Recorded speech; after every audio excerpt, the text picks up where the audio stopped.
Yacine, est-ce que tu es parti ou est-ce que tu pars assez souvent au Scarabée? Parce que le nombre de jeunes qui m'ont interpellé m'ont dit que cet équipement public n'était quasiment pas exploité, utilisé par les jeunes, parce que la programmation culturelle qui a été proposée, cette programmation ne correspondait pas forcément aux attentes des jeunes.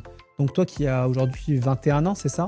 Est-ce que tu peux me dire si tu as déjà eu l'occasion de partir au Scarabée? Et si oui ou si non, quelle est la programmation qu'on pourrait mettre en place pour les jeunes?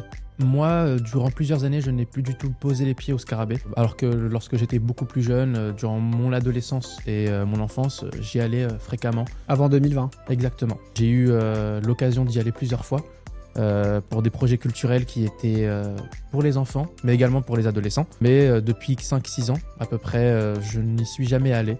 Les programmations n'étaient pas du tout adaptées pour les jeunes. Mister France, ça t'a pas plu? Loin de là. Ça n'était pas quelque chose qui m'intéressait, et même pour très peu de jeunes à peu près. C'est un peu plus de l'esbrouffe qu'autre chose. Nous, on n'est pas vraiment intéressés par Mister France ou quoi que ce soit. On préfère vraiment que ce soit des projets qui sont à la rigueur décidés avec les jeunes et avec la collectivité, que ce soit fait en amont par des personnes qui n'ont pas du tout notre vision sur les projets culturels que nous apprécions. C'est une proposition qu'on fait de travailler à la programmation culturelle avec les jeunes, notamment avec les jeunes qui fréquentent l'AMIR, avec les jeunes qui fréquentent les antennes dans les quartiers.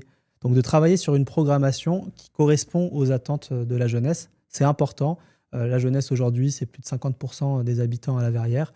Et aujourd'hui, la programmation culturelle qui est dédiée n'est pas forcément orientée pour cette jeunesse. Il faut mettre les moyens pour la jeunesse. On le fait sur plusieurs mesures et on continuera de le faire, y compris sur la politique et la programmation culturelle.